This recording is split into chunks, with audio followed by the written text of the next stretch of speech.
on? It should be, yeah. There it is. Excellent. And you can see the Ignite slide? Mm-hmm. Yeah. Fantastic. Well, welcome everybody to Ignite After Party. That's been organized by some people. So across the world, there are 206 after parties. And actually quite interesting, 33% are in APGGC. As far as I know, there are 3 in New Zealand. So that's quite awesome. And you can see some of them are actually having after parties in December and January, which is, wow, it's quite a long way from Ignite. But anyway, that's what they're doing. So our agenda, or just some housekeeping. Welcome everyone. Our code of conduct's really simple. Just be nice and be respectful. We'll do some introductions. We'll roll the video, which is going to be about 30 minutes, and then we'll open up to Q&A, and we have this awesome panel that can hopefully answer all your Azure questions. So please mute yourself. If you want to ask questions, ask them in the chat or raise your hand. We are recording it, and we will take a picture in together mode because Microsoft wanted to add to their list and to prove that we're actually doing an after party. So back of house is me and Marcus and Xiaodi and Dan. We basically cover, Dan works for Microsoft. The rest of us are covering the Auckland and Wellington.net and Azure user groups. And then we've got this amazing panel. And I thought if you just go through the list, Sonia first, and just quickly introduce yourself and what your Azure speciality is. Yeah, no worries. Hi, everyone. I'm a senior cloud advocate with Microsoft. So I report to the Azure engineering team, but I have a focus on content, community outreach, training materials, all of that kind of stuff for Microsoft, in particular for an IT pro audience. So I'm an infrastructure girl, operations management, compliance, security, identity, all of those things. Will? Is Will not here? Shahid? Will is here. He seems to be on mute. You're on mute, mate. And drink everyone who was waiting for that particular phrase to come up. Can you all hear me now? Oh, shout yeah. bingo. Have I figured out my own mute button? That's good. I hope. Okay. Yeah, my name's Will. I'm a data platform MVP, primarily focusing on Azure Cosmos DB. I'm also heavily involved in the app space during my day-to-day job working for Datacom. Hi, folks. Shahid Iqbal. I work at Aura in Auckland in New Zealand. I'm the senior platform architect there. I'm an Azure MVP. I tend to focus on quite a few things around Azure and DevOps, really. So, yeah, it's me. Alessandro, over to you. If you're on the call, you can't see him. I don't think he's on. I don't think Alessandro is on the call yet. Wagner, so go. I can go next. Yeah, go. So, hi everyone. My name is Wagner Silveira, and I'm Microsoft Azure MVP specialized in Azure Enterprise Integration. And my day job is being a digital practice lead at TITA in New Zealand.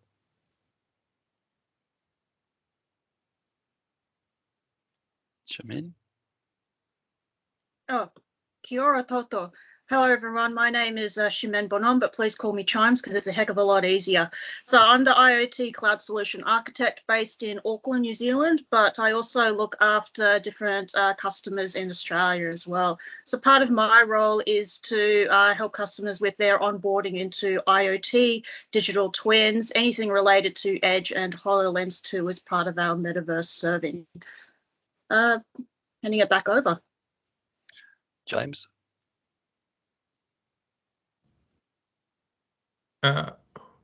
Hey everyone, I think I've been put in here as the publicist. I've helped out a little bit, but I think there's been some fantastic work done by everyone to sort of promote this. So thank you for noticing me. But yeah, I work in the SaaS partner team at Microsoft.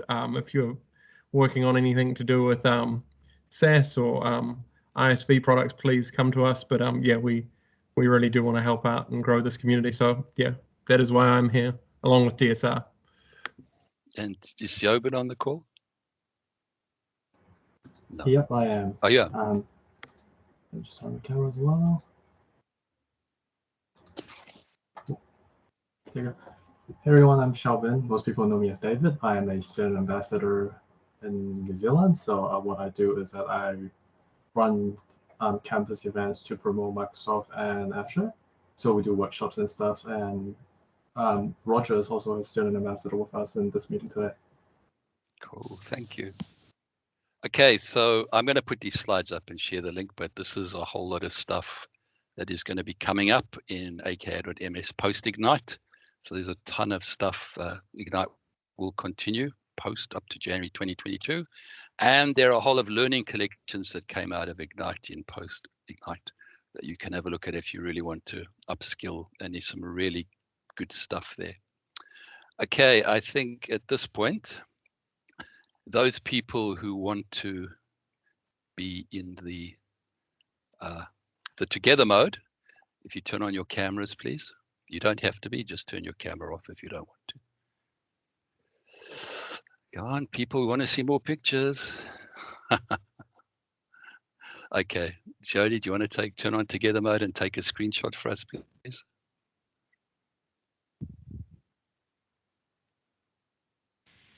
It's if I turn on the together mode, it's only available for myself, right? I can take a hold on. 1, 2, 3. One more. 1, 2, 3. Smile, please. Yeah, nice. Just take a screenshot. Awesome. Thank you. Okay, so we are going to try and roll the video now, and hopefully the quality will be acceptable. So here goes. You can all hear it and see it. It's looking good on my side. Colin here, and welcome to Ignite. I'm joining you today from Microsoft Studios and thrilled to share how Microsoft is empowering you to innovate with cloud native and open source on Azure. The future is defined by accelerated innovation. Much of this innovation will be digital and take the form of new applications, and the apps of the future are cloud native. These are designed to take full advantage of the latest innovation in public cloud. IntelliAI to provide advanced insights, quickly able to incorporate open source technology and libraries from across the globe. Now, thousands of customers in every industry are building and running modern cloud-native applications on Azure today. Using cloud-native design patterns helps many of our customers achieve the agility, reliability, scalability, and security demanded by the next generation of apps. Let's talk about a few examples. The next generation of apps are being built everywhere and are now out of this world. We see innovation of every industry. Space is going through a major transformation period with new cloud-native apps built with open source. An application I'm really excited about is genomics testing on the International Space Station with HPE Spaceborne Computer 2 and Azure. All major components, both IIS-based and Azure-based, for these experiments were written in Python and Bash using Visual Studio Code, GitHub, and the Python libraries for Azure Functions and Azure Blob Storage. Another industry where we've seen innovation on apps over the past couple of years is healthcare. When New South Wales Health Pathology began looking for solutions to modernize its technology, staff were driven by a need to provide access to quality care across the entire state of New South Wales. They chose Azure Kubernetes Service, Azure Functions, Azure IoT Hub, and Azure Cosmos DB to implement a large-scale digital health platform. There are also great examples of innovation on retail. Every day, more than 1 million travelers rely on timely services of OBB, Austrian Federal Railways. This is Austria's largest mobility services provider. They migrated Ticket Shop, their ticketing issue platform, to run on containers on Kubernetes service, and migrated some 11 terabytes of data from on-premises Oracle servers to Azure Database for PostgreSQL.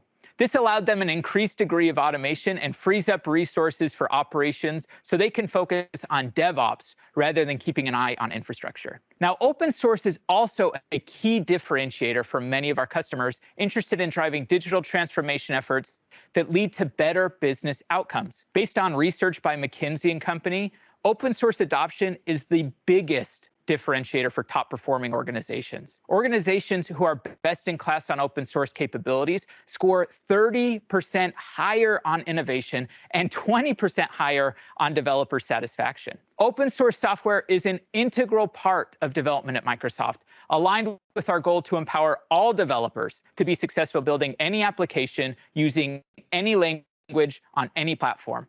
And we're committed to building open, flexible technology and working with the open source community to grow together as an industry. Our contributions span multiple areas, from operating systems to programming languages, from data and AI to web. We also focus on cloud-native development, making writing microservices and using Kubernetes easier with projects like Dapper, Helm, and Kata. Microsoft is also an active collaborator on the Postgres community and Postgres committers, and they are members of our team too. With Azure, we're constantly providing capabilities that can help meet your needs to work with open source. With the increase in open source adoption, it's imperative that it runs smoothly on the Azure cloud. On Azure, you can run multiple apps and increase workload performance and security while also optimizing your IT costs. We want you to focus on building your application and not have to focus your energy on infrastructure. And we're excited to show you how we are making Azure the best cloud for developers and IT professionals. Today, we'll be showing you our latest innovation for cloud native and open source on Azure and how we're helping all developers to build the apps of the future. So let's start by talking about the importance of hybrid cloud native apps that can run anywhere. And what do we mean when we say cloud native? In simple terms, cloud native refers to packaging application code and dependencies within containers, deploying microservices or event-driven functions, and exposing events and APIs, all managed with DevOps processes and tools. Technologies like Kubernetes, containers, serverless functions, APIs, and DevOps are all how developers come to get new agility, reliability, and face the security challenges that they have today. Now, developers today often gravitate towards Azure's suite of application services because they're highly optimized for productivity and deeply integrated with both GitHub and Visual Studio Code. Azure App Services makes building and managing web applications and APIs easy with a fully managed platform and features like auto-scaling, deployment slots, and integrated web authentication. Azure Functions makes creating event-driven programming simple with state-of-the-art auto-scaling and triggers and bindings across Azure services. Azure Logic Apps produces automated workflows for integrating your apps, data, and services with backend systems and a library of more than 400 connectors. Azure Event Grid simplifies event-based applications with a single service for managing and routing your events from any source to any destination. And finally, Azure API Management provides a unified management experience, full observability across all internal and external APIs. And today, we're excited to announce the preview capability for GraphQL pass-through and also the general availability for native support of WebSocket APIs. With Azure App Services now actively serving over 2 million websites and Azure Functions delivering over 1 trillion executions every month, it's clear that these are services that developers love. And we recently announced the preview capabilities of Azure Application Services to run on Kubernetes. These application services can now run anywhere across Azure, on-premises, AWS, GCP, all with Azure Arc. Any Kubernetes cluster now connected through Azure Arc is now a supported deployment target for these application services.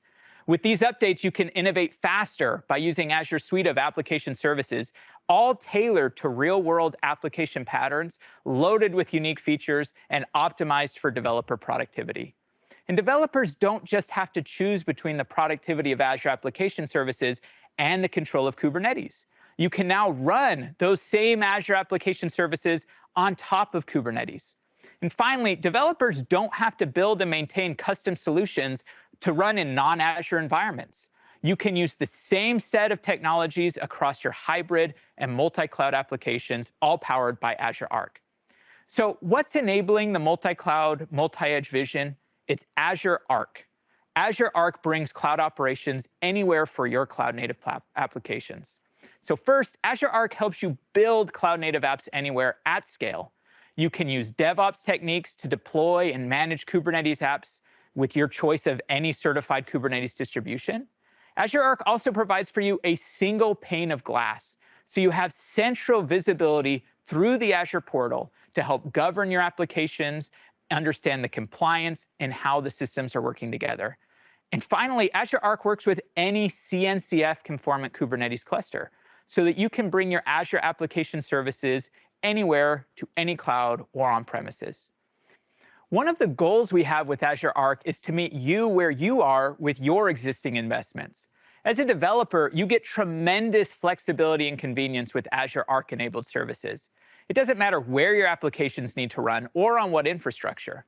When combined with the use of Arc-enabled data services like Azure Postgres and Azure SQL, which you heard about earlier today, applications and their data can now run anywhere using fully managed cloud services, an industry first. Now, the important thing to note is that the way you deploy does not change. You can continue to use your existing tools and best practices and get the benefits from a seamless and consistent experience.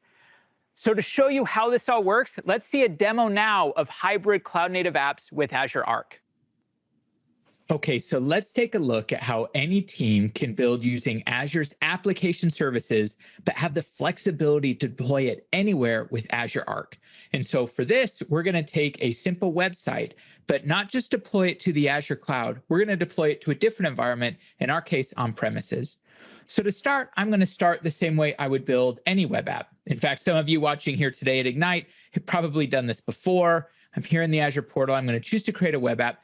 But I want to call out here is that you might be familiar with all of the different regions that Azure has around the globe. But now with this new capability, in addition to these regions, we allow you to deploy your web apps, your functions, your logic apps, all to custom locations. In my case, through Azure Arc, I have a custom location, which is actually on premises. So I'm going to select my on-premises Azure Arc environment as the destination that I want to run this web app. So let's go ahead now and fill out the resource group. We're going to give this a name. We'll call this our React app. And in my case, since it is React, let's go ahead and use Node. Now, once I have done this, the same tools that I'm used to using, in my case, the Azure portal, are going to spin up and create for me a web app. And while I'm able to manage it here within the Azure portal, the actual web app itself, all of the data, all of the code is going to be running in my Arc environment, in my case, on premises. So let's check out what that means with the Arc environment. And we'll walk through a few pieces here. So when I use Azure Arc, you can see I have a Kubernetes cluster on premises that while it is on premises, I have mapped to display here and be managed here through Azure Arc in the Azure portal. So it's projected here within Azure so that I can do things like set policy, maintain common logging and security. So like, for instance, here, I've gone ahead and created policies to make sure that things like every web application needs to make sure that it's only accessible over HTTPS. I want to enforce to make sure best practices around certificates are being created. This is the type of control I can now have in one spot, a single pane of glass, to control all of my applications. And what's nice too is I also get the productivity benefits of the application services when I use these combined. So we can see here is my app service, my React app, and we'll go ahead and browse to it now. I've configured my on-premises environment to be accessible through right here. So I'm able to call it. You'll see I have just a blank site. So now let's get some code running.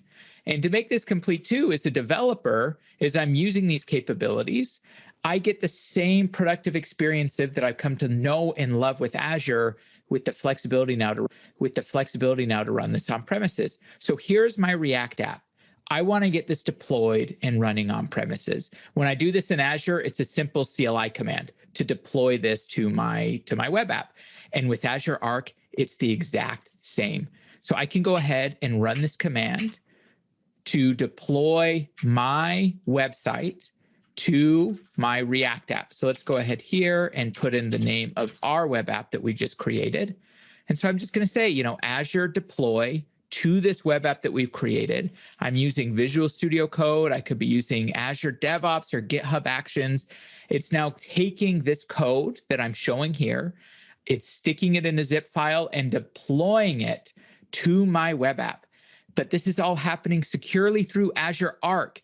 In this web application code is actually going to be running within my Kubernetes cluster on premises. So let's go ahead and check that out now. If we come back here to this web app, if I go ahead now and refresh it, here we go. Now my React app is up and running securely, in my case on premises. So I've been able to use the same tools, the same set of best practices, but now with Azure Arc, I have the flexibility not just to run it within Azure, but in any cloud and any environment through Azure Arc. So now let's go ahead and shift gears and talk a little bit more about Kubernetes on Azure. Containers in Kubernetes increase application portability and promote a wide variety of application architectures to meet business needs. Kubernetes on Azure supports that flexibility, but also offers you an enterprise-grade tool set, all the way from development to platform.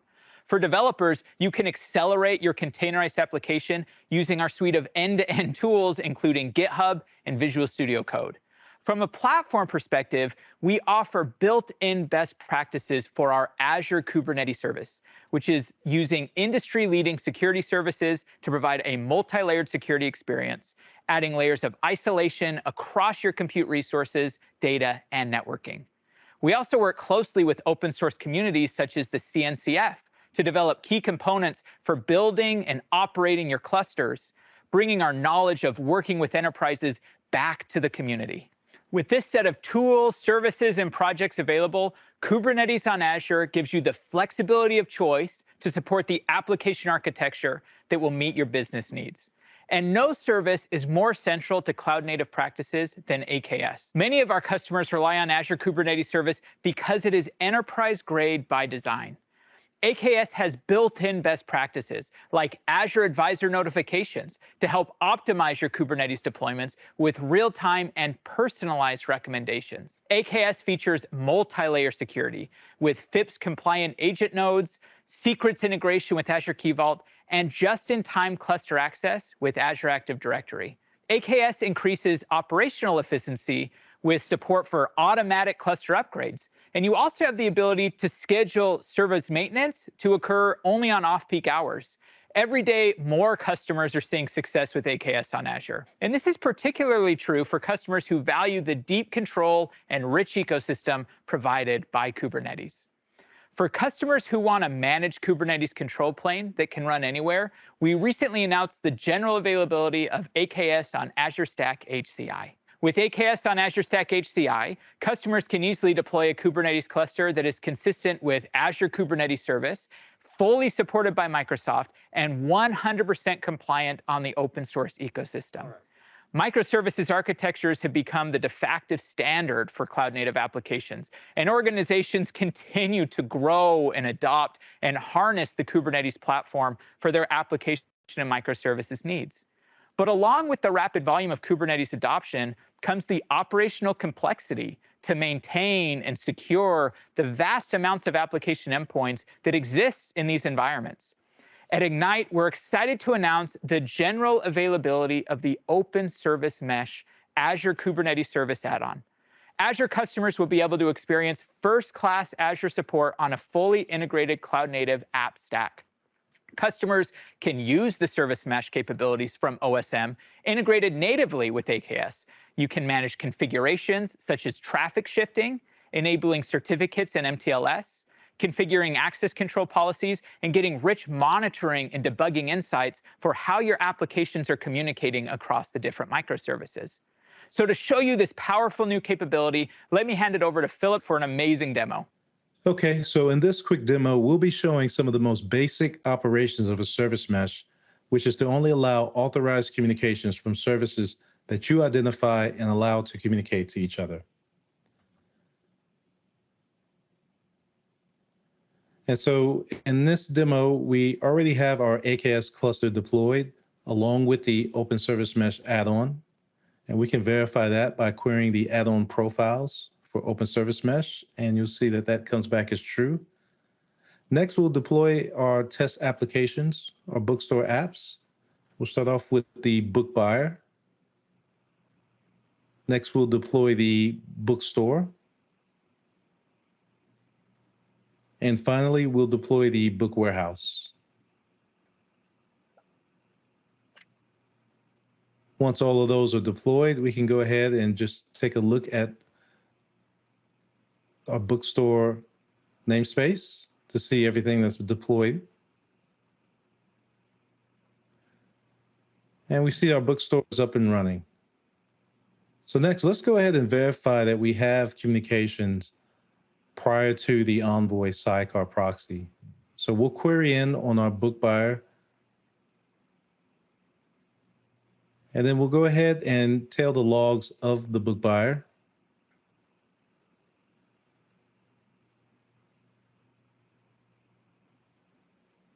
And you'll see that the book buyer can successfully contact the bookstore to purchase books. Next, let's go ahead and onboard our namespaces to OSM.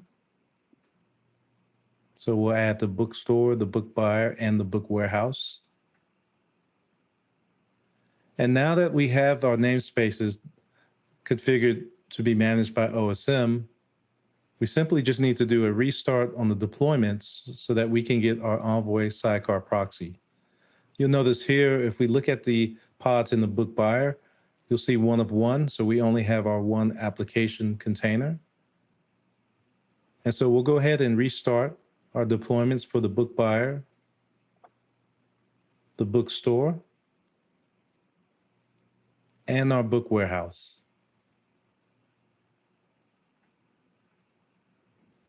Once those deployments have been restarted, we can take a look at the pods in the book buyer. And you'll notice that our pod now has a ready state of 2 of 2, one being the book buyer container itself, the application, and the second being the Envoy sidecar proxy. So now that we have our Envoy sidecar proxy, let's go ahead and ensure that our application can still communicate in the mesh. We'll also describe the book buyer here just real quick to show you the spec that we have our sidecar proxy Envoy container alongside our application container for the book buyer. We'll tail the logs off the book buyer.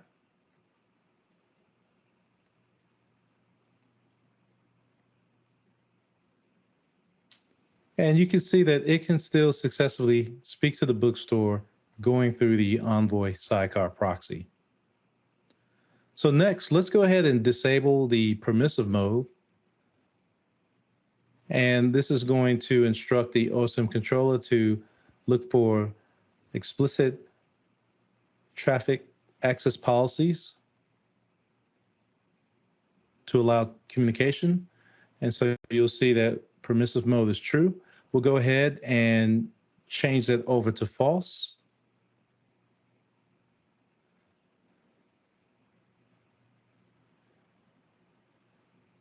And then let's go ahead and see if our book buyer can still contact the bookstore.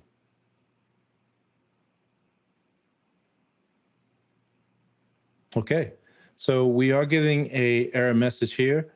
OSM does not have an explicit rule to allow the book buyer to talk to the bookstore, and so we are getting errors. So now let's go ahead and deploy a SMI traffic access policy, which is going to allow the book buyer to speak to the bookstore.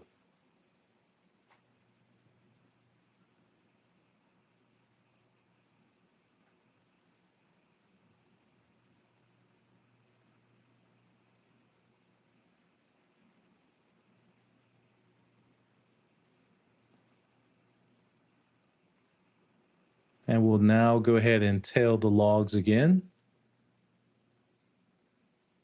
And you can see that the communication has been resumed.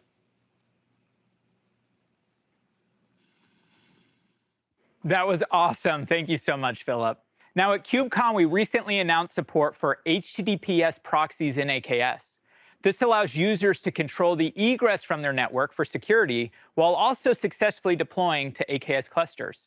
You can learn more about our recent announcements and the roadmap for Kubernetes on Azure from our public roadmap.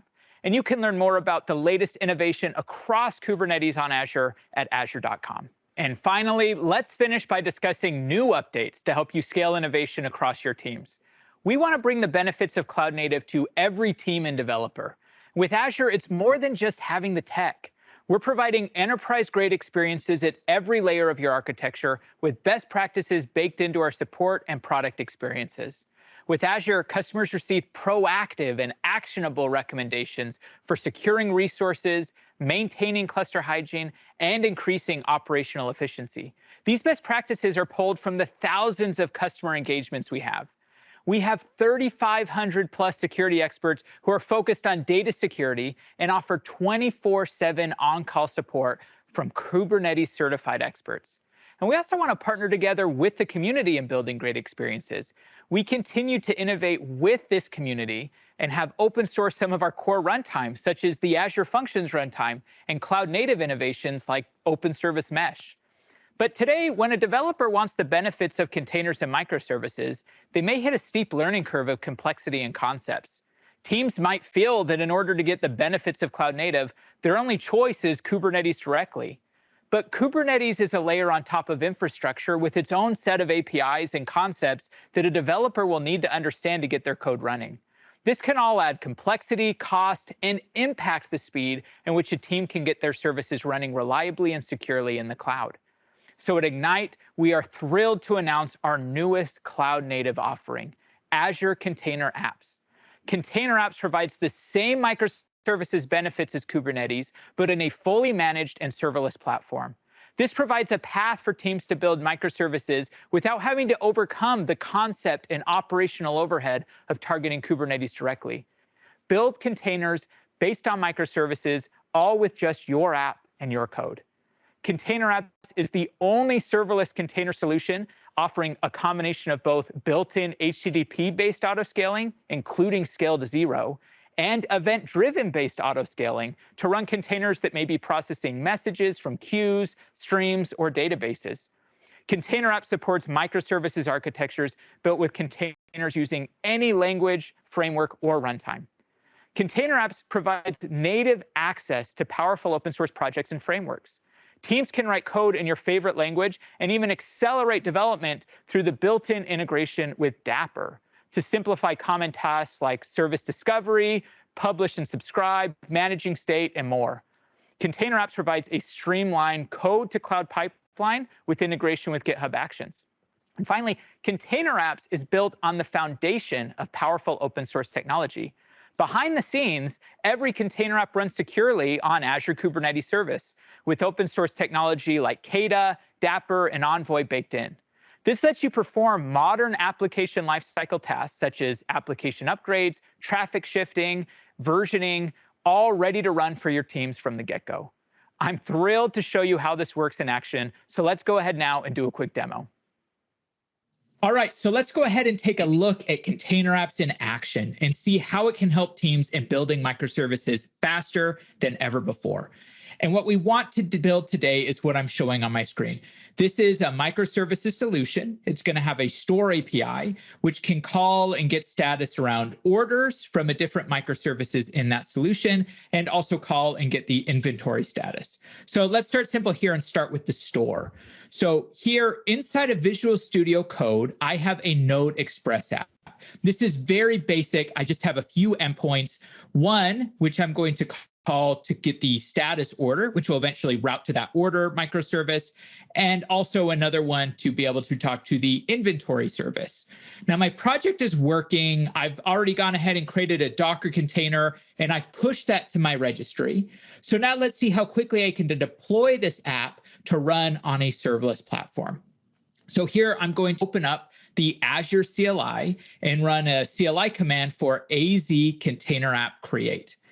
Now, while I go ahead and start running this command, let's go ahead now and step through and walk through some of the options that I pushed in here. So when I create a container, I'm going to go ahead and give it a name. I've gone ahead and named this our Node app.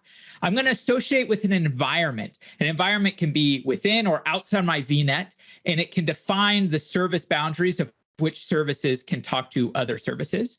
I also have here my container image. This can be any public or private container registry. I'm using GitHub packages. I'm also going to tell it which port my application is listening to traffic on. So here, my Express app is ready for traffic on port 3000. And I can define if this is externally available to someone in the outside, or if this service should only be internal, only discoverable by other services in the environment. And to make this demo a bit easier, we'll go ahead and set this as external. So now, after I've gone ahead and created this container app, you'll see here that it's going to spit out for me a URL that I can use to call in and trigger this container. So let's go ahead and copy this and move back over to our browser, and we'll go ahead and paste this in. And here we go. There's our Express app now running for us. And it's not just the container which is running in the cloud. You can see it's gone ahead. It's given me a certificate. I have a domain name that I can now use as I'm testing and debugging the service. What's great is if I went ahead now and hit this container with 1,000 requests, this container would automatically scale to handle the load. And at the same time, if I didn't hit this container with any traffic for a while, it can scale all the way to 0, saving me money on my next bill. Now, I don't yet have the other microservices deployed yet. So if I ask for something like orders or inventory data, that's not yet there to be returned. So let's go back to Visual Studio Code. I have here in the same project this Python service, which is going to return information on orders. And I have this Go service, which will return information on inventory. Now, what's nice is that not only can my container apps run these API microservices, I have this Java app, which is actually going to be listening to messages on a Kafka topic.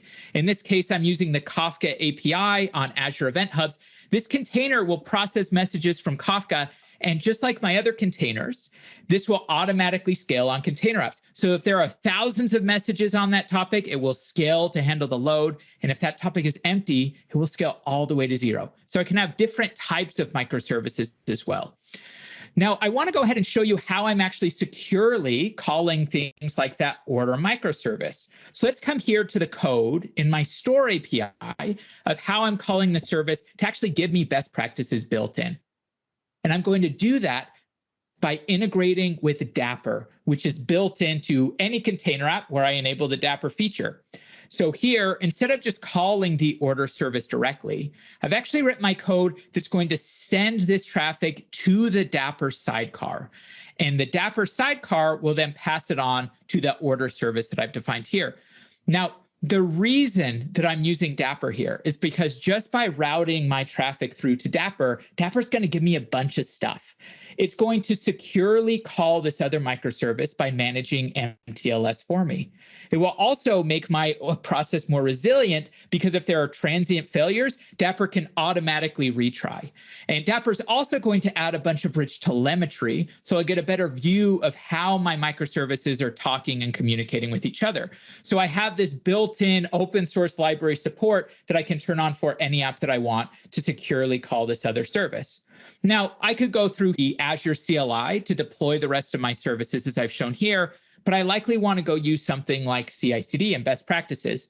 Now, normally I would want a different release pipeline for all my microservices, but for the sake of the demo, I've added them all here. So I've configured GitHub Actions so that whenever I make a change to a microservice, it can automatically kick off the build step, publish that to my private container registry, and then deploy it securely to this serverless container apps environment. So now that I have all of the microservices available, I can go ahead here and call that order endpoint. And you see now I'm getting back that data securely routed from that Python service. And I can do a similar thing with the inventory endpoint. And it's now returning that back and telling me the inventory is in stock. We also get best practices here around visibility and observability. So because I've developed my solution in container apps and paired it with that Dapper feature, I can also see how my microservices are talking to each other. So you'll see here in Application Insights, I can use the app map. I can see that my Node app is calling the Python app and the Go app. I can understand the latencies of each of the steps here. So I understand how data is flowing and where my dependencies are across my entire microservices solution. We are absolutely thrilled to have container apps as a path for every team to build these microservice solutions on a fully managed and secure microservices environment. You can learn more about Azure Container Apps or try it for yourself at azure.com. The future will be defined by accelerating innovation. Today, we talked about our latest innovation on cloud native and open source by sharing exciting news about the next generation of containers and serverless apps that will empower every developer to take advantage of these flexible choices and creating microservice applications on Azure. We cannot wait to see what you build. Thank you so much.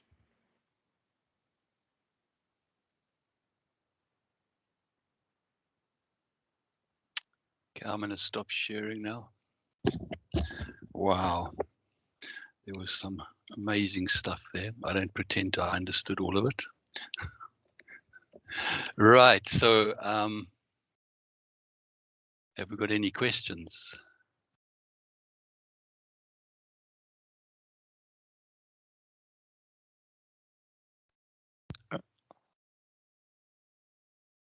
There we go.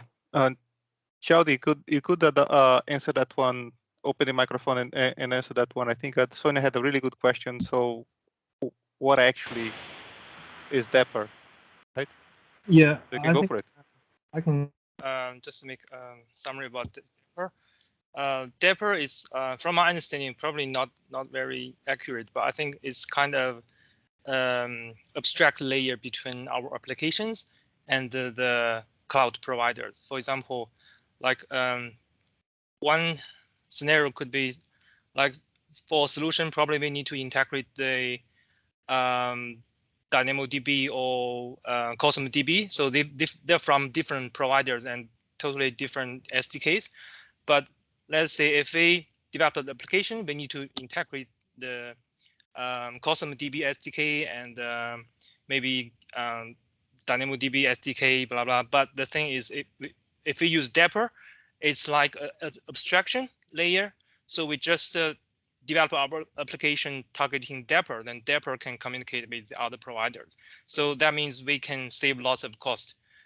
We just develop our applications on the abstraction.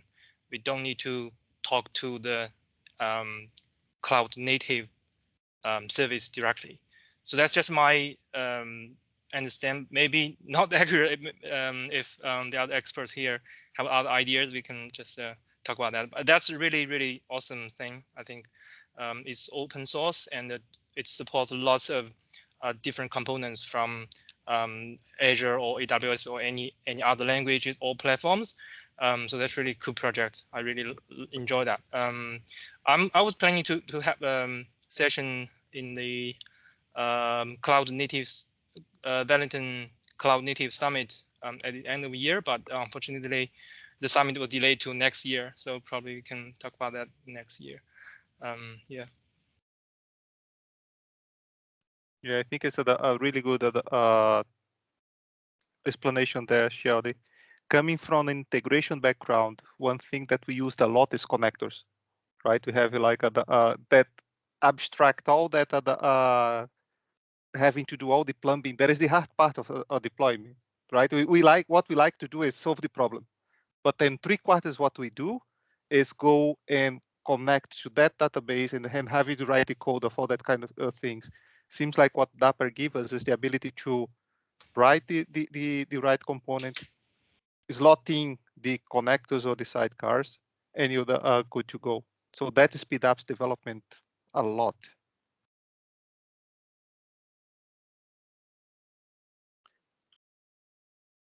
What else do we have?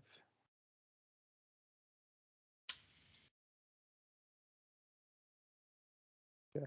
So what is everyone's reaction to that whole app container sepsis?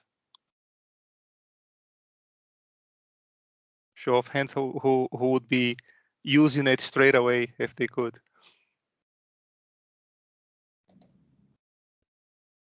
I would.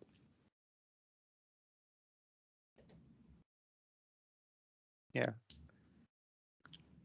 It feels like an evolution of the web apps for containers, right? Like we had like web apps, then now we can embed containers inside web apps, but now we cut yet another middleman, and then it's getting closer and closer of getting all those components working together any way that you wanted. If you wanted a native web app, you have a way to do it. if you wanted to do containers, you have a way to do it. You don't have to try to find workarounds for that. Who's rose? Someone raise your hand. Then go for it, mate.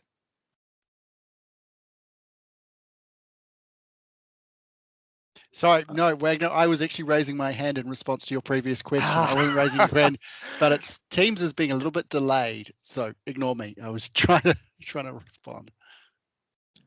Yeah, I think the container apps for me is probably the most exciting bit that we saw there, because to your point, we have web apps on containers, and I guess on the other end of the spectrum, we have Azure container instances, and this kind of sits in the middle. So I suppose that AKS kind of sits in that spectrum as well, where we get the serverless features of ACI, but with things like auto scaling, and in particular scale to zero. I think that's the really powerful feature, because that natively isn't something that you can do in Kubernetes. Certainly you couldn't last time I worked with Kubernetes. It's been a few months, and a lot changes in a few months.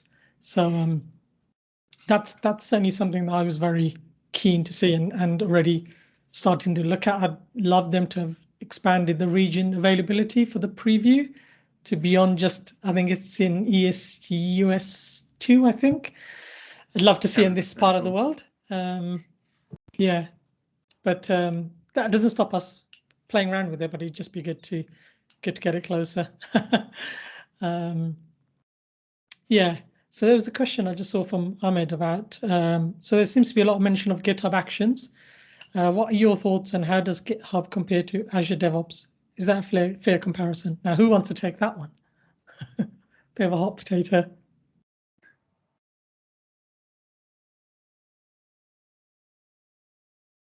Don't know Russia wants, folks. Come on. Then Sonia. I was going to say, Sonia, that might be for you. You or Chimes. Yeah, I don't speak Git. I'm an infrastructure person.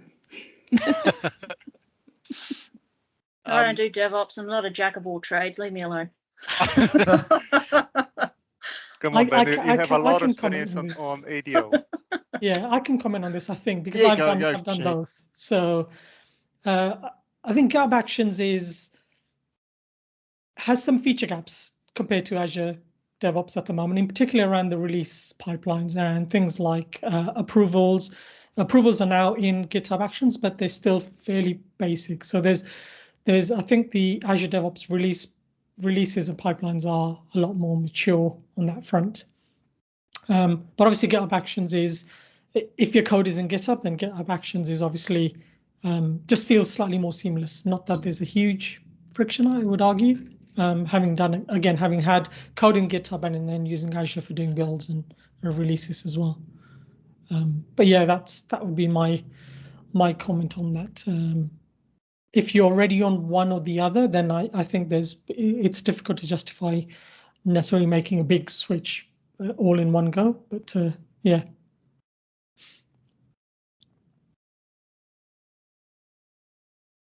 Yeah, that would be really interesting to have that same conversation in a year's time, and find out how much GitHub's evolved and how much the ADO evolved at the same time, to see if they actually converging or not. And that's an interesting call out, because we've acquired them. Microsoft owns GitHub, and so we are in this position where we have products that do similar things. And where that goes as far as roadmap, I can't tell you. I can tell you that Damien Brady, who's one of our key people in cloud advocacy over here based in Australia, has left Microsoft and officially joined GitHub, which may or may not be telling. I'm not getting you to read anything into that, but he obviously decided, being firmly in the Azure DevOps space, that was sort of the next move for him career-wise. And it's kind of weird for us, because he's still in the Microsoft tenant. He's still a Microsoft employee. It's just same, but different. But that just kind of gives you this understanding of, yeah, it's relatively a recent acquisition. I know it's not like only yesterday's news, but these things take time, and what the product direction is between the capabilities that we already had and the capabilities that we've acquired who knows? That's the product team's call, and I'm sure, you know, they share things publicly when they've got things to share publicly. And it's not like we don't have a lot of components that do the same things. We were just talking about the containers at a story, right? There is everything for ACI all the way to Kubernetes and everything in the middle. So you can pick and choose what that works for you the best. It's more a matter of like how much investment, as long as investment is coming for both of those, becomes a matter of choice. There was a feature we were discussing the other day, I recall, that has been added to GitHub that was quite important from a security perspective, and it was one of the gaps has started to close for GitHub. Maybe you could mention that, talk about that one. If you can recall the one we were talking about. Nicely teed up there. Yeah, so I think the feature Dan's referring to is previously, if you wanted to deploy from GitHub Actions to, say, Azure, you would typically need to create a repository secret and store a service principal secret in there to kind of authenticate GitHub Actions to do the deployment. So the recent release that came from GitHub Universe, which I think was a week before Ignite, was the ability to essentially set up OpenID Connect authentication. So rather than having this secret setting in your secrets repository in GitHub, it'll now be doing, I suppose you'd argue, the more modern way of authenticating. So that's certainly a good indication of the way things are going. And I think it's probably fair to say that Azure DevOps is the more enterprisey deployment of CI/CD system, and GitHub Actions, because it's GitHub and you know, there's tons of people who use GitHub who are nowhere near the Microsoft space other than using GitHub. It makes sense that they have the initial feature set is really targeting the biggest audience, which is kind of getting stuff built, getting stuff deployed. I think the other key thing to bear in mind with GitHub Actions is that it's a lot more than just building stuff. It's essentially allowing you to run code on a number of events that get triggered in GitHub. So pull requests being opened, commits being added, things being changed. It's wider than just CI/CD in that traditional sense as well. But yeah, thanks for the link there. Yeah, Dan's link, the specific feature. And I think it's fair to say that there's actually a bunch of shared infrastructure now for GitHub Actions and Azure DevOps behind the scenes. I think a lot of the builds, I don't think that's any secrets are given away there. Yeah, there's a bunch of shared infrastructure. So yeah, it's natural to see certainly behind the scenes, some consolidation for those two platforms, given that they're now owned by the same overall organization. Will, did you watch any of the Ignite sessions? Well, I watched that one, not just now. I watched it. Yeah, I just managed to watch that one. Still a lot to learn and a lot to get my head around, as I always find after Ignite sessions. But yeah. I see. A question from Luke. One thing that did actually catch my eye, thanks, Luke, was Azure Chaos Studio. That looks really, really cool. That isn't something I haven't actually played with a lot either, but yeah, that looks really cool. Dan, what is it, Will? Tell us a bit more about it. Azure Chaos Studio. Oh, yeah. Chaos. It's just from what briefly looked into. Just looks like a platform where you could actually perform chaos engineering against your resources in Azure. So I think I saw there was support for AKS. I thought that was quite cool. So that's something I need to look into. And funnily enough, you were broken a little bit, Will, and then I think it was Dan playing with Chaos Studio against your connection, mate. Oh, you don't need to. Yeah, you don't need to run that. My connection is just terrible anyway. So, Sonia, what's your call outs from the infrastructure space? Obviously, so much stuff, but what are you? Yeah. What makes you happy? Good question. Look, I guess if I had to pick one thing, the light bulb moment from a session that I saw that was worthy enough to tweet about, that I think kind of wraps up Microsoft's approach at the moment, was the fact that Microsoft Defender for Cloud, So our security products have gone through a bunch of renaming. Microsoft Defender for Servers, which is, it used to be back in the day we had Azure Security Center, and then there was like a premium plan that you could add on that would give you extra features for particular workloads like Windows Server. So now we've got Microsoft Defender for Servers, which is kind of the next step in security management for servers through the Azure infrastructure. So it's Windows and Linux servers on Azure Virtual Machines, but it's also through Azure Arc, those infrastructure pieces that are on-prem or in somebody else's cloud. None of that was new, but what was new was the fact that Microsoft Defender for Servers and Microsoft Defender for Cloud, which is the old Azure Security Center, will now let you add on an AWS instance. And the Microsoft Defender for Servers component will automatically go out and deploy the agent that it needs onto your existing servers inside your AWS instance. But it'll also sit there and deploy any new servers you bring on board inside AWS. And the security alerts that are going into that system are now all through the native APIs into AWS. So we're not just looking at what AWS are alerting on and pulling in their security recommendations. We're actually analyzing your resources in AWS and generating our own security recommendations to improve your security posture. So just the fact that we've taken that next evolution in terms of using those native APIs and the onboarding of that AWS instance is also future-proofing and onboarding any new systems as they appear in that AWS instance. I think, apart from the fact that I thought it was cool, it was just that light bulb moment of, this is another Satya move, right? This is another, the 2020 Microsoft flavor of, in essence, we don't really care where your workloads are. Yes, we'd love them to be in Azure, but if they're not, we're seeing more and more features and capabilities, you know, whether it's through this, whether it's Kubernetes on-prem or in somebody else's cloud, like, we don't care anymore. Like, we want to be the management plane. We want to give you a centralized place for operating and managing the things that you need to keep running and keep secure and keep all the operational compliance and whatever on. So that Azure itself is becoming more and more of that management system, and we're seeing greater and greater capabilities into workloads no matter where they are, and that was kind of the light bulb moment for me, and that's exciting. I know that someone mentioned earlier on in the talk about how far Azure Arc has come. Yeah, absolutely. Like, when it first came out, it was very limited. There is a lot of technical stuff that goes on behind the scenes to bring Azure Arc capabilities to light. And in essence, Azure Arc is just a way of surfacing in Azure Resource Manager workloads that aren't in Azure.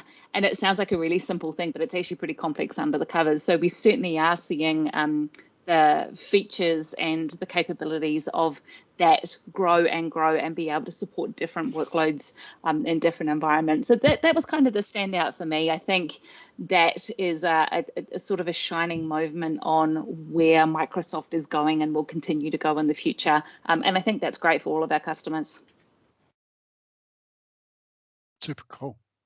Mm-hmm. So much cool stuff. Hey, Shemaine.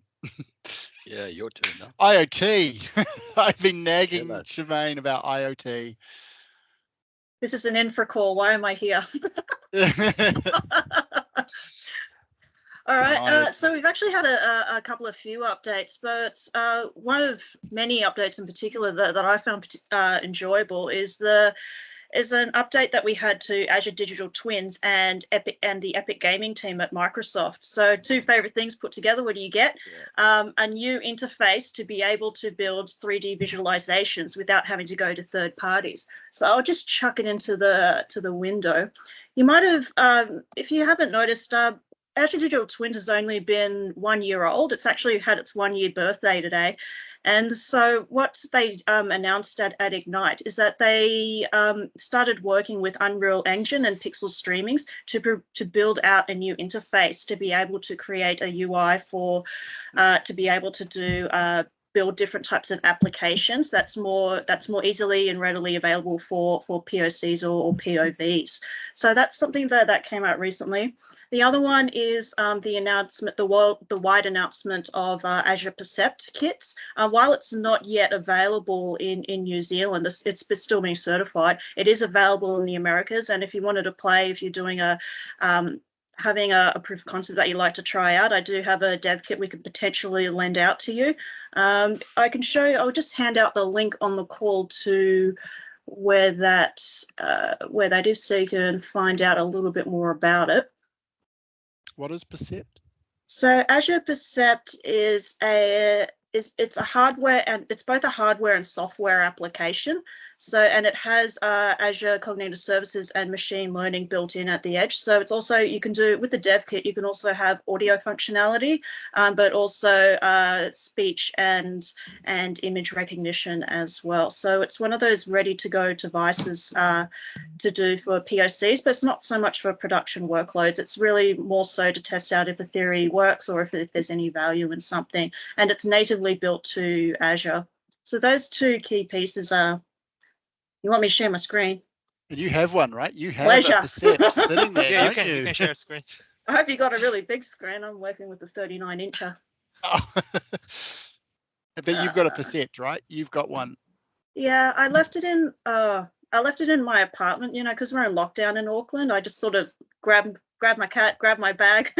Didn't take your developer kit. I mean, come on. I've got a whole closet full of kits that I didn't bring with the stuff. No, I know. It's really rather shameful. Hang on. Let me just bring up the screen.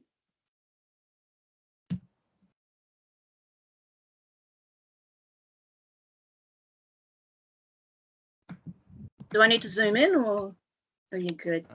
Anyone watching on their phones? No, we're all on Teams. You don't need Zoom. All right. Yeah. Yes, please. Zoom in. All right, there we go. All right, so I'll show you. I'll go back to the digital twins piece, and I'll just show you what the original UI looks like. It's called a Digital Twins Explorer, and that's trying to look at it's doing some. It's essentially a digital twin as a semantic model of your assets and the relationships between them. So we came out initially as Microsoft with the Digital Twins Explorer, just as a high-level view of how you can potentially kick off and understand how digital twins work and to be able to get started.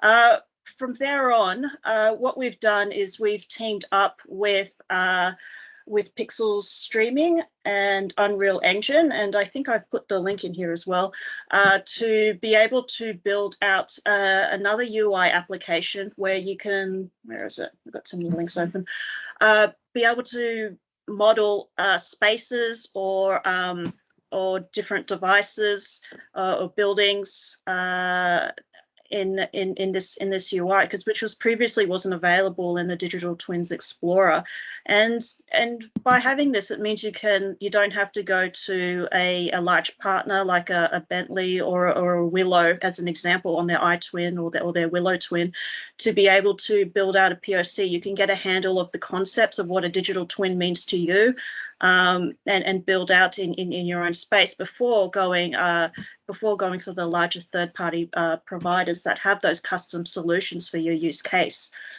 And then the next one we had was the, where is it? The Azure Percept.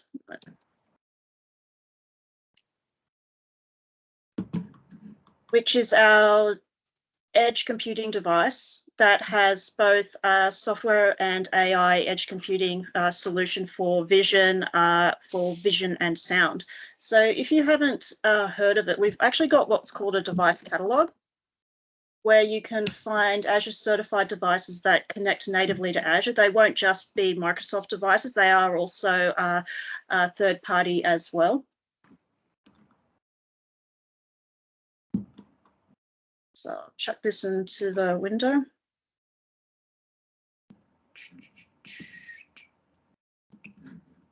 There we go. And this is the one that's more readily available than the audio at the moment that I've noticed. It's only available in the Americas. You can get I could probably lend you a dev kit if you're interested in doing something cool. Probably my dev kit. But essentially, yeah, it's not certified for New Zealand for any prod or dev workloads just yet. It's mostly for proof of concepts. Otherwise, I've handed over a list, link to a list of all the IoT sessions that were held at Ignite. That's not the complete list. We've actually got a lot of other updates coming out in the IoT space in terms of functionality in the current IoT services, but more importantly, the chips as themselves with NVIDIA and NXP. So that's quite exciting as it gives us additional capacity and a GPU capacity with our edge devices. Yeah. Shemaine, do you know when the new IoT micro security module is coming out? No. Damn it. No, can I get back to you? If you wouldn't mind. All right. I'll ping you offline. I'm just reading this. You've heard about these POCs that turn into prod. Yeah, it's not just a pipe dream. You mentioned that the Percept was a dev kit. What does it look like then for somebody working with the dev kit, coming up with something and then turning it into a production solution? Would you be a kind of hardware company that would do that, or is there just a production version of we Percept? would, at the moment, because it's still in preview, we wouldn't exactly recommend it for prod at the moment. That's why we're going with that at this present time. If you wanted to go to prod, because Azure Percept has extensive edge capabilities, sometimes you don't need all of those capabilities, and a cheaper solution might be to go with another device manufacturer, which is quite common. That could be Digital Matters or EdenWorks. So in that case, we would set up a relationship between yourselves and an OEM, but also an SI. So an OEM is the original equipment manufacturer, and also the SI is the solution integrator, to be able to connect that, to be able to integrate that device and the protocol needed in order to connect that to IoT Hub.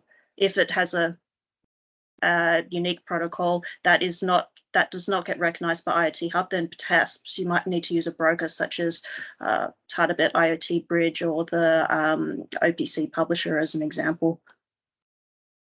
Cool, thank you. I may ping you offline with some questions around this.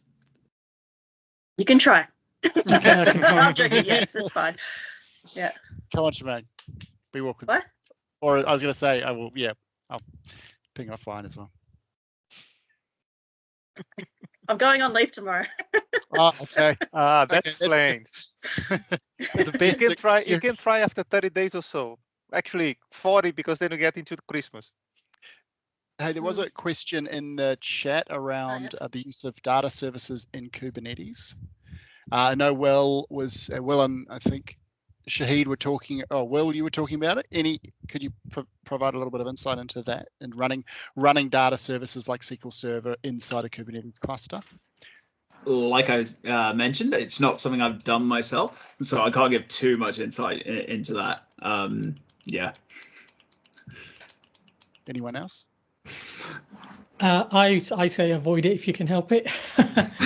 Like, why do I want the headache of running SQL in my cluster when I can just use Azure SQL, especially if I'm in Azure anyway on AKS?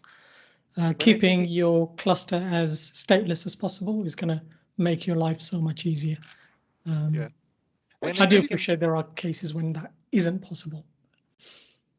When Just I think about data services, I also think about like the whole ETL process, and probably because I always think about integration, right?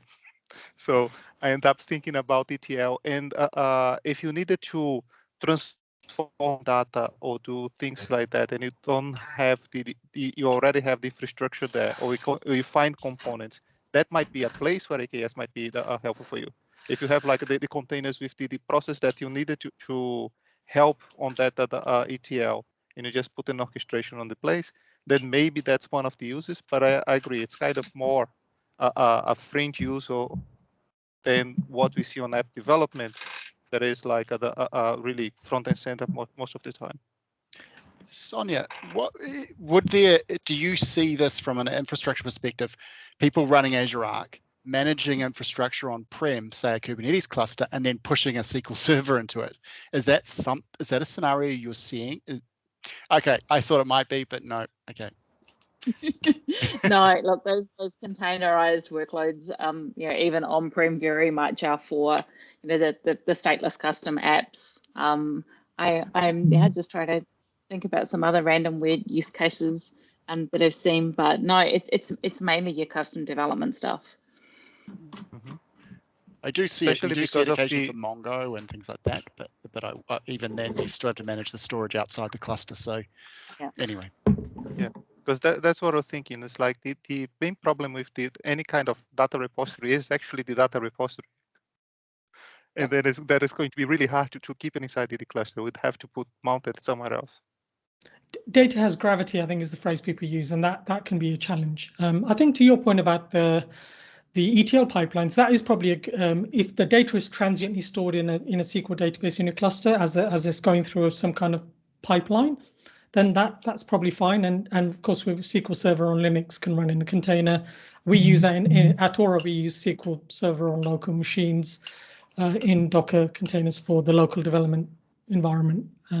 The engineers, because we have Windows and Mac users, engineers use both platforms. So that makes a lot of sense. And I think somebody can correct me if I'm wrong. I think Azure SQL Hyperscale behind the scenes uses Kubernetes to do its hyperscaling, but I might be wrong on that. No idea. Anyone have an idea about that one? Not. I just seem to recall seeing a diagram a while back, but I have to say that data sepsis is mostly my kryptonite, mate. That's why we have Will. We'll just chuck everything over to Will. Yep, that seems fair. What about identity? What's new in identity? Was that a question for me? No, I thought I'd throw that to someone. You're so lucky we're in lockdown, mate. Anyone. Phishing resistant credentials and passwordless are still the thing. Verifiable credentials are also a thing where there was a write-up, a blog post, I'll see if I can dig it out, that basically turned around and said, imagine there was a store that you could go to buy things for going into the great outdoors, like your local hiking store. And the hiking store announced that if you were a member of the emergency services, like the police or the fire service or whatever, you would get a discount. So verifiable credentials are a way of providing a digital verification between two different parties that you are who you say you are. It's a little bit bigger than just just authentication. But yeah, verifiable credentials are sort of one of the new things that's coming out in the identity space in general that Microsoft is supporting with Azure AD. So this kind of way of being able to verify that your credentials are valid and have been issued by someone who is, from an authorized person to be issuing credentials, but the people that are doing sort of the validation, the employees that are at the hiking store that are looking at your ID know that it really is trusted in a more digital sense. So it's kind of like taking concepts of what we know in general as being a trusted credential, like a passport or a birth certificate, for example. Like we trust that if it's an Australian passport that has been issued by the Australian government and they've gone through the right verification check. So verifiable credentials was kind of interesting. But the Lightboard session around phishing resistant credentials and this whole move to passwordless is where identity is going. And it was interesting because I was talking to a developer and they were like, we don't really care about that stuff because somebody else looks after it. Like by the time the user goes through all this auth process and we just kind of plug them into an auth system and that's kind of somebody else's problem. So, but yeah, no, that's sort of where Microsoft's going. The thing about passwordless that kind of hit me was when one of the people on the identity team said, yeah, we're going to get to a stage where when an account gets created, if there is a password in the back end that may be needed for some backwards compatibility or whatever, the user will never know it. I'm like, oh, like that's a bit weird. Like imagine turning up on your first day at work and not ever knowing your password because you never need to enter it anywhere. And we're seeing that at a baby steps with Windows Hello for Business and with, you know, FIDO2 authentication keys, that kind of thing. But yeah, the thought of getting to a place where you actually never ever need to look up what your password is kind of where they're heading with identity. Here's a big question for you, Sonia. When was the last time you had to enter your Microsoft password? And do you remember it? Look, I do remember it. It is stored in my password manager. I cannot remember the last time I had to enter it. I must admit, I enter my PIN number more than anything. And that's purely because the way that my desk is set up, my Surface Book with my camera for Windows Hello is not on the main part of the desk I use all the time. So I sit on the other side of the desk where I have my keyboard and my other two big monitors. So normally I'm lazy. I just hit the power button on my Surface and I wait for it to come up on my screen and I just type in my PIN. If I was super lazy, I'd go and stick my face in front of my Windows Hello camera. But I don't. But no, more often than not, it's either my PIN or it's my Microsoft Authenticator app. So it's approving the request that pops up in my Auth app. So I cannot tell you the last time I needed to enter my password. And regarding those verifiable credentials, one thing that was recently announced here in New Zealand was Air New Zealand was going to start to get on planes. You were going to have to prove your vaccination status, and of course the vaccination record in New Zealand is inside Azure B2C. Well, there's a Azure B2C fronting it. Do you see verifiable credentials being used to sort of say, well, hey, I want to allow in New Zealand to have access to a credential or a certification, which is my certificate? Is that something you're seeing, that this is where verifiable credentials may come in?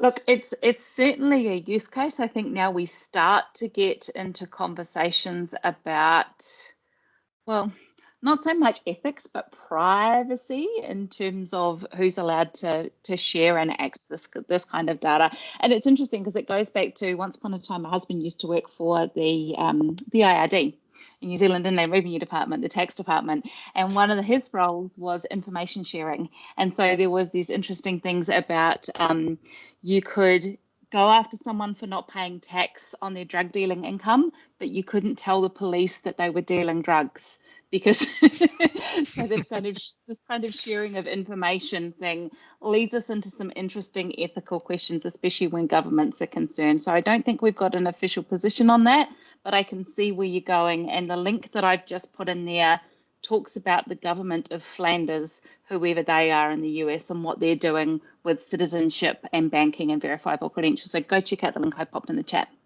Cool.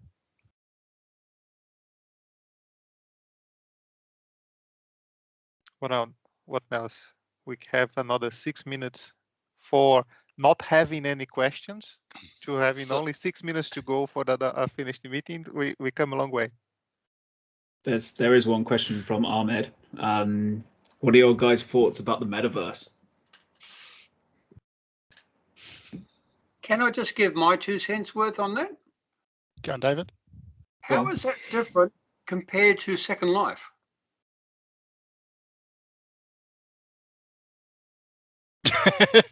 You're going to have to ask someone from Meta. Assuming that I never went into Second Life. Can I just rephrase that? Who has not used Second Life? Okay, so when I saw Metaverse, I thought, oh my God, they've like just re-skinned Second Life, which has been going for the last, I don't know, 15 years or something. Well, if you're thinking about that, it feels like the in this case the enterprise version.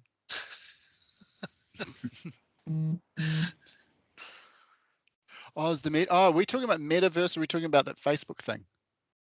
I think it's a generic metaverse thing. Yeah. Oh, okay. I was confused. Not just Facebook going, oh, we're called Meta now, and yeah. Oh. Don't let me go down that rabbit hole, otherwise I'm gonna. Yeah. So I think I watched one of the videos. So the ability to using AR, VR, and the Teams and the other things, making sure that you are more embedded on the workplace, even if you're working remotely. So really having your avatar being represented in virtual environments, so you can have actually real chat or be part of the meeting like you were present. Which is exactly what Second Life is. Yeah, So, that's what I was saying. It's like the enterprise version of that. Yeah, it's more an application on the enterprise.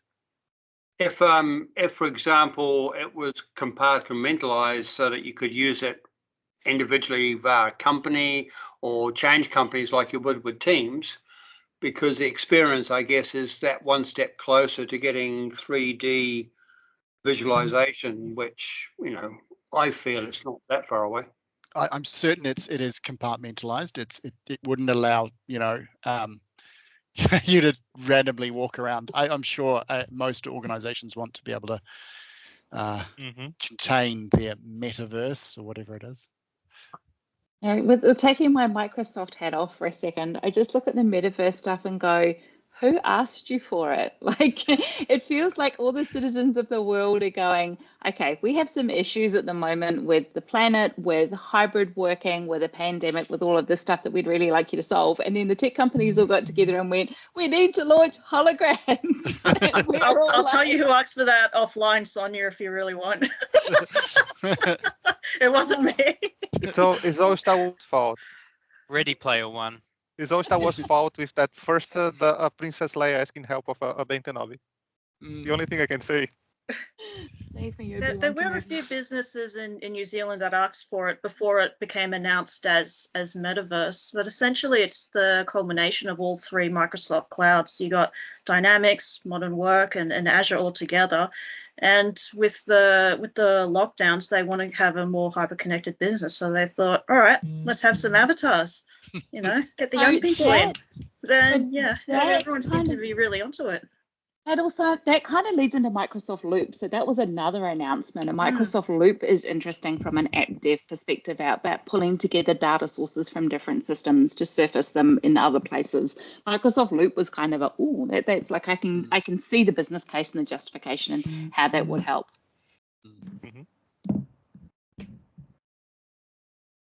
Totally. It is cool to see all these different almost experiments. Some of these may go forward, you know, some of these may become great products and we all depend on them and love them, and some of them may disappear like Clippy and then come back to life like Clippy. Bring back Clippy, mate. Clippy's back. Clippy's all back. Well, yes, at least as an emote.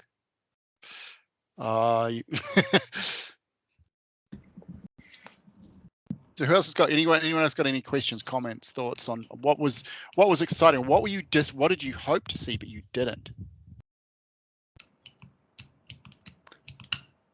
So Linus asked about the latest development of the underwater data center. I don't know if you Microsoft folks have any news on that. I've not heard anything since original trial. Sonia, that's an infrastructure. That's totally infrastructure. It is. Look, I'm not running off to my local swimming pool to learn how to scuba dive. Project Natick. I haven't heard a recent update. There was one since the first phase.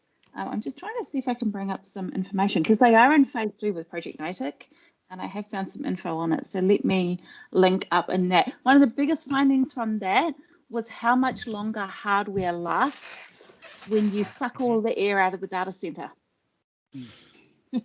And fill it with? Yes. I want to say hydrogen, but it's not. I think it's not. I think I recall nitrogen, but I could be wrong. I could be wrong though. Would be inert with nitrogen. So. Yeah, I think it was that. They're also using some liquid cooling, so immersing the actual, so not the underwater data center, but some of the other, some of the servers were being cooled with some special liquid. Yes, so Innovate talked about that, I think, and I did see an article on, and it was tied into sustainability and reducing our water use. And there's a new fluid that we're using that's not water, that literally, like, the server components are sitting there bubbling away in this cooling liquid. Yeah, that was pretty cool. Well, and there was the inevitable question. Any news regarding the Microsoft New Zealand data center? DSR, you drive past it, don't you, to keep an eye on progress? Can you? I may or may not. No, I have no idea. To be honest, it's not something we're fully across. I'm sure it's. Sure, if you're any kind of investigative person, you want to do a little bit of investigating, you may find it on a map. You may be able to just do a simple search on a particular maps provider and you will see photos, probably a little bit out of date, but look, and I had nothing to do with this, so it's not like somewhere near a water source. Hint, hint. Yeah, I don't know. I mean, if we are trying to keep it secret, we're not really doing that much of a good job, considering that big search provider has the address in it. There's a famous road sign in the UK where it points to secret bunker. I know Will may have seen this one. It's literally a sign that says secret bunker that way. So it feels a bit like that with this data center, really, isn't it? Yeah, multiple data centers, of course. I don't know. I mean, I imagine it's like everything COVID. I actually don't. I imagine there has been effects on COVID, but I'd say it's I can't say. That's all I can say is I can't say. I don't know it, to be honest. So. When it was announced, they didn't give a time frame then? Okay. What's a Microsoft's favorite question? When? When? And even if it did that, it would be in Microsoft minutes, right? So it goes to 0 to 99, comes back to 50, goes to 30, 75, and then at some time it finishes. Ouch. Yes.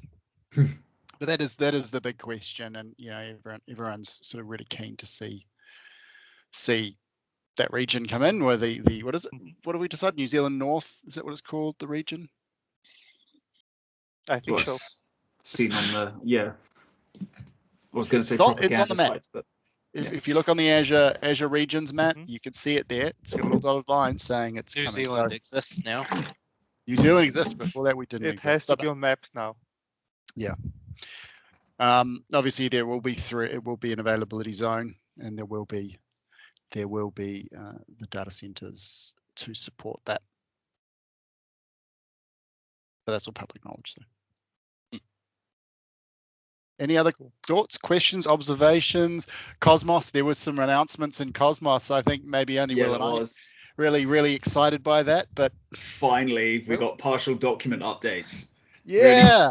Really, waited very patiently for I'm going to say a long time, just to be polite. But yeah, we finally that was finally went GA at Ignite. So at long last, we don't have to replace our documents. We can just update certain properties if we need to. And there's also transactional support as well for partial updates as well, which is really cool. So why would you if you're a traditional relational database person, why would you care about partial updates? What does a partial update actually mean for you in a Cosmos perspective?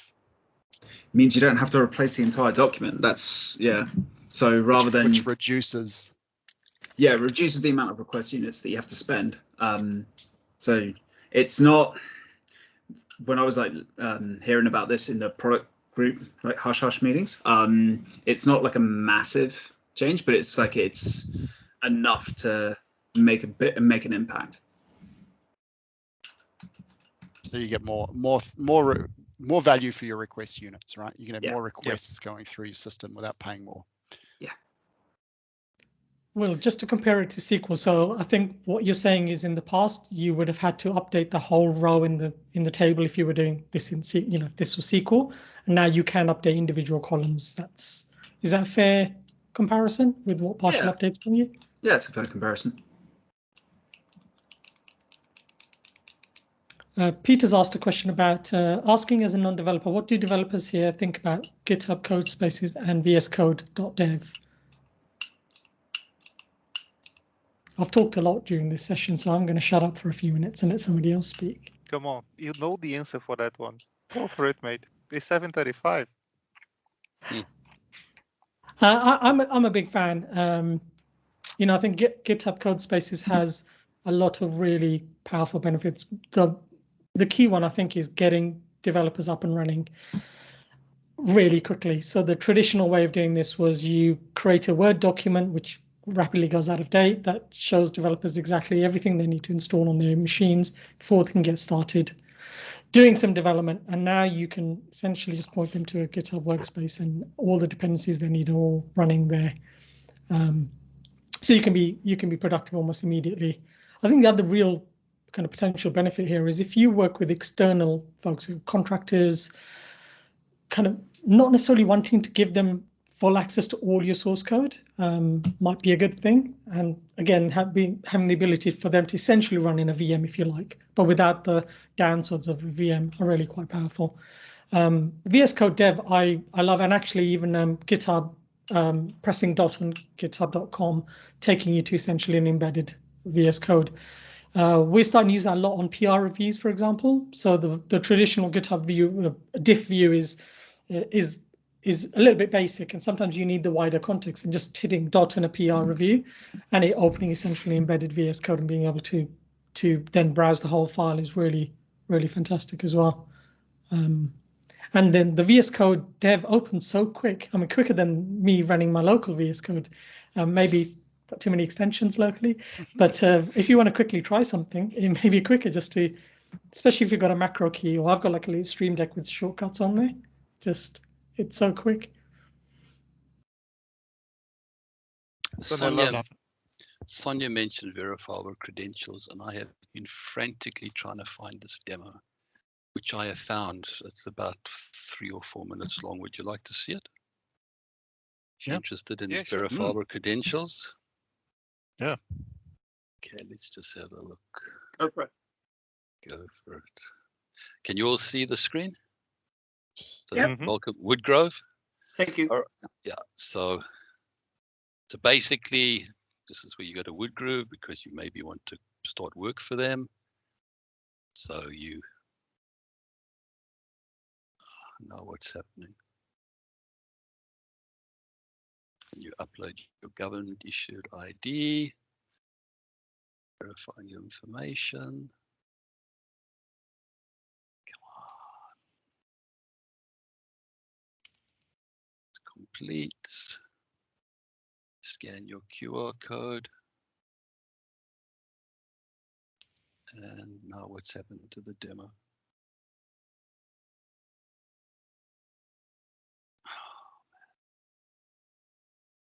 Done verifying. You scan the QR code.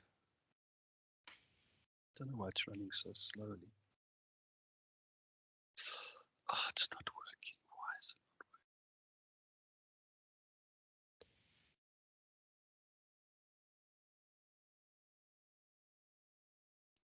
working? Oh, sorry.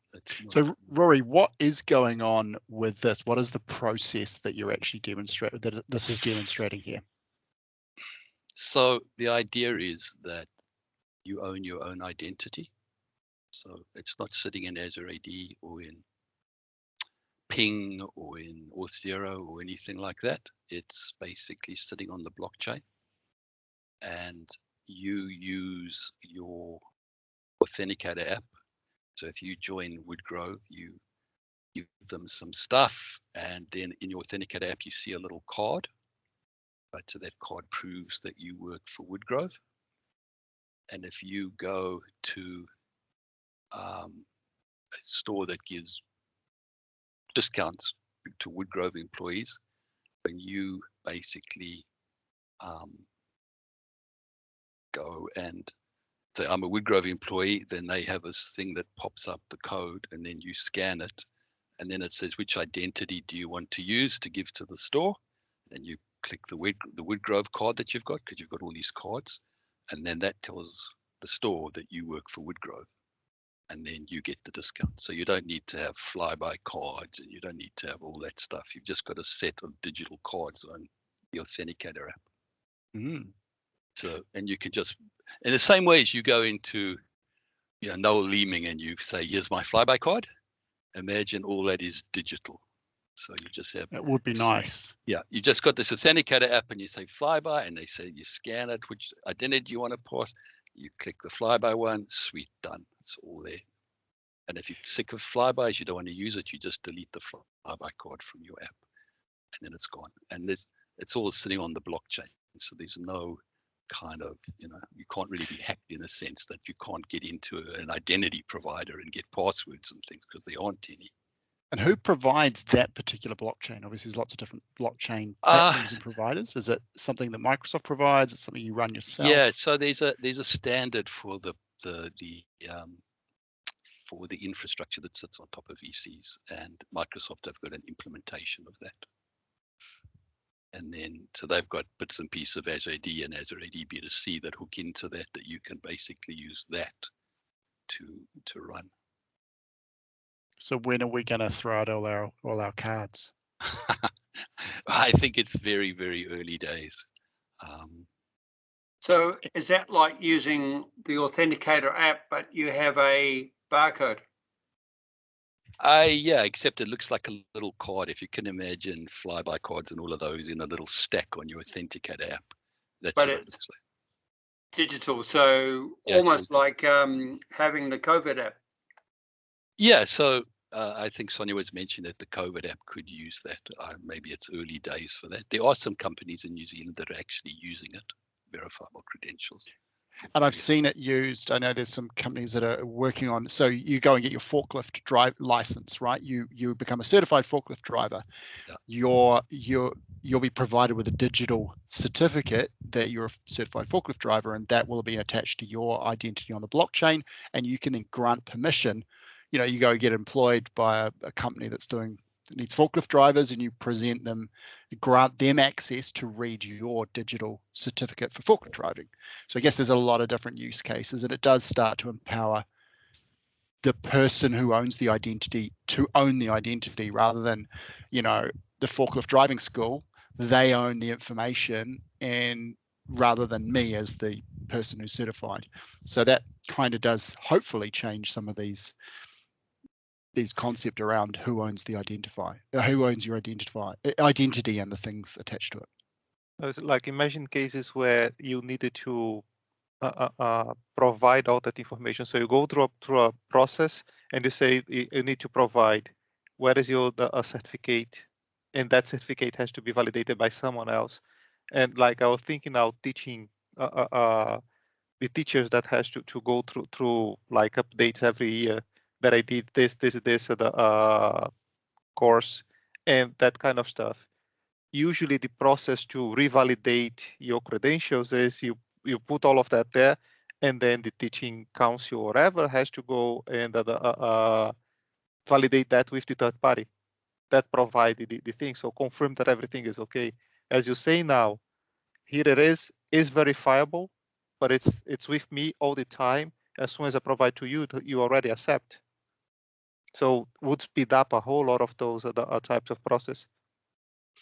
But as Sonia asks, when?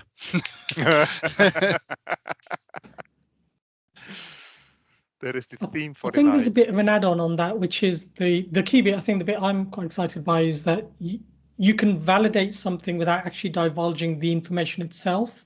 So if somebody needs to prove your age, you can prove your age without actually divulging your age or your date of birth. Is probably more relevant in that situation. That I think is a really powerful bit, because people store records. They will store your details. I think Troy Hunt famously says, you can change your credit card, but you can't really change your date of birth very easily, or your mother's maiden name. So not divulging those, but at least having somebody be able to verify that they're accurate. It's really powerful. I posted a link in the chat for the NZ COVID pass. They've got a spec on GitHub, which is quite cool, I think, to see. It doesn't look like it's based on this technology, and I think it's probably understandable. It's still a bit early days, and they probably don't want to, especially with the blockchain as well. And another point that Sonia mentioned before is the whole thing about privacy, right? Because in that you're just saying that you have or not, but you didn't talk about the score, or if you can get to the COVID pass, is yes, I'm certified as a COVID safe person, for the lack of a better word, but it didn't say if is that because you have the 2 vaccines or if because you are had an exception or anything. It's just for for what you required, right? I'm safe to enter this place based on that, yes or no. Doesn't give you to give like as you're saying before, Shahid, the whole information. So it's sort of operating around claims again, like an authentication token. You're providing claims, and you're able to determine what claims you wish to provide. And if the claim, and the only thing you showing to the other side is the claim is valid or not, but not the details of the claim. Cool. Yeah, I have one more thing. Just remind everyone. We don't forget the Microsoft Ignite Cloud Skill Challenge. So if you pass the challenge, you can get the free certificate exam voucher. So I'll post the link in the chat box. Maybe you can click the link and see if you can join that. That's great stuff for everyone. Yeah. And does anyone knows until the end of November that is going to be running? I think it's November 30. Yeah. Can try to get a voucher myself. Cool. All right. Well, should we wrap it up? Mm-hmm. Well, thank you all very, very much for everyone attending. Thank you very much. Thanks to our awesome panel for your amazing insight, and I really enjoyed it, and I hope everyone else did too. It was awesome. Enjoy the rest of the evening. Thanks, Thank you, everyone. Yeah, thank you. Thanks all. Thank you. See you, Thank you. everyone. Bye. Bye-bye. Toodles. Cheers.